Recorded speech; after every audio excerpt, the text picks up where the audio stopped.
L'Institut congolais de recherche sur la politique, la gouvernance et la violence, Ebouteli, a organisé la 2e édition de son hackathon législatif, cette fois sur un thème crucial, l'aménagement du territoire.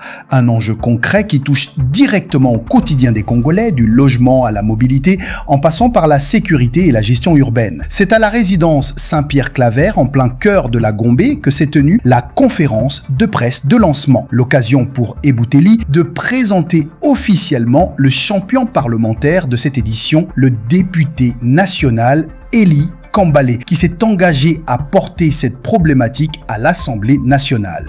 Être député, c'est pas qu'on est un super-homme intelligent ou qu'on connaît tout. On n'est qu'un représentant de la population qui a des problèmes, qui vous fait confiance pour que vous puissiez présenter ces problèmes auprès des décideurs qui peuvent trouver des solutions d'une manière ou d'une autre. Et c'est dans ce cadre que nous réunissons ici.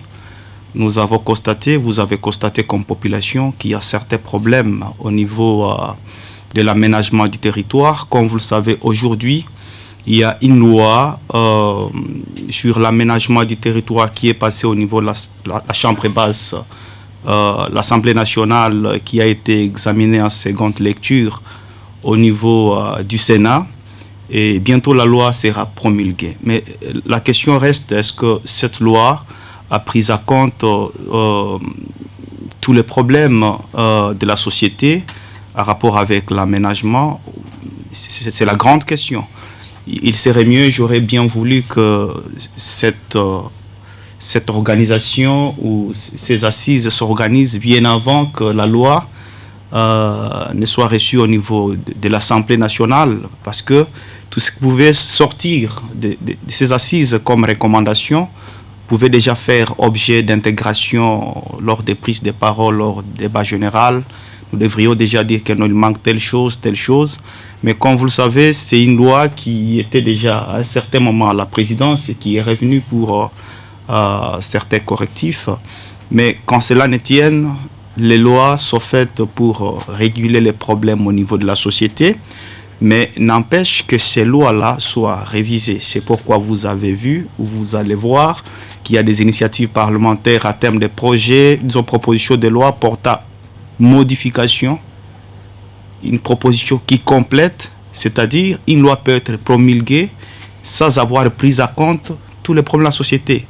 Et si tel est le cas, il y a une brèche, et c'est là que le député intervient, il décèle le problème, et c'est ce que vous faites, vous essayez un peu de réfléchir sur les problèmes au niveau de la société, pour que nous puissions, même si la loi sera promulguée, si nous constatons qu'il y a certains aspects qui n'ont pas été pris en compte, que nous puissions revenir au travers des initiatives parlementaires pour essayer un peu de trouver solution à ces problèmes-là. Ça peut être une proposition de loi que les députés que nous sommes pouvons initier, mais est-ce que ça ne sera pas prématuré, une loi promulguée un mois après peut-être, qu'il y ait déjà une proposition de loi portant modification? Est-ce qu'il faudra passer par une question écrite compte tenu des problèmes que vous allez relever, ou une question orale avec ou sans débat, ainsi de suite? Donc je suis là d'abord pour vous affirmer et vous confirmer que je suis volontaire pour porter tout ce que vous allez relever comme problème et les traduire en initiative parlementaire.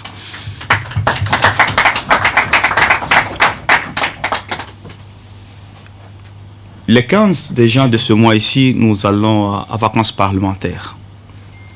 Et donc, rassurez-vous que durant les 3 mois de vacances parlementaires, je vais devoir trouver un temps pour lire, approfondir, travailler avec les techniciens pour que nous puissions déterminer la nature de l'initiative parlementaire que nous allons déjà, à la rentrée du mois de septembre, déposer au niveau de l'Assemblée nationale.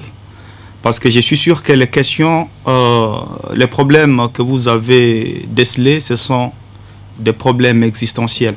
Je salue ici la présence du bourgmestre, nous étions avec lui hier.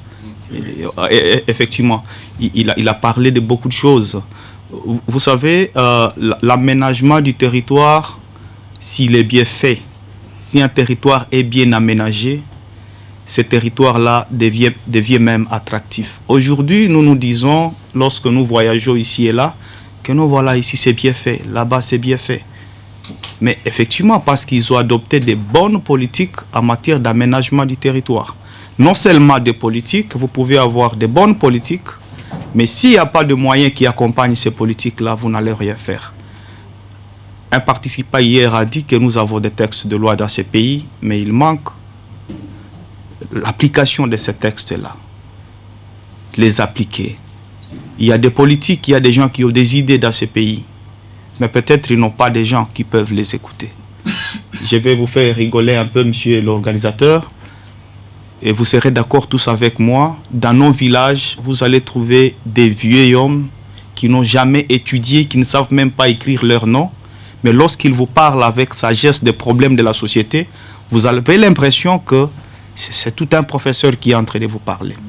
Donc, pour vous dire que au cours de ces travaux, que chacun puisse donner les meilleurs de soi, pour que nous puissions avoir des bonnes recommandations, que nous puissions avoir des réels problèmes, ne négligez rien, même un petit moindre problème, relevez l'idée qui vous passe à l'esprit, traduisez ça en écrit, traduisez ça en recommandation, de sorte que nous puissions avoir quelque chose que nous allons présenter. Peut-être que tout ne sera pas porté par une initiative parlementaire au mois de septembre, mais nous aurons déjà une banque de données qui va nous permettre petit à petit de bien faire d'autres initiatives dans le cadre d'améliorer la vie en société. Cette initiative s'inscrit dans le cadre du projet Tala Tala Plus, piloté par Ebouteli. Objectif, renforcer la participation citoyenne directe dans l'élaboration des lois grâce à des hackathons ouverts, participatifs et ancrés dans les réalités du terrain. Un format novateur, largement salué par les participants. Les hackathons législatifs aboutissent toujours à une initiative parlementaire concrète.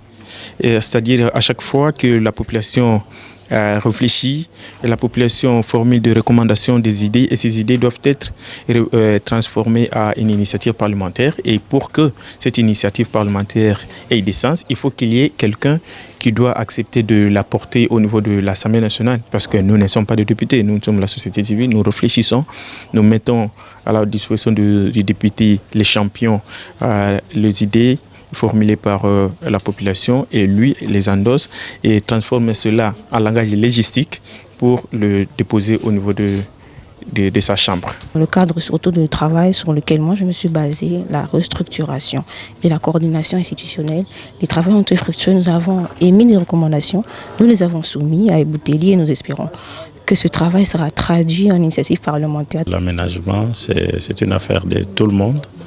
Et nous, en tant qu'autorité municipale, nous nous engageons à donner notre contribution pour que l'espace de notre nation puisse être aménagé selon nos lois du pays.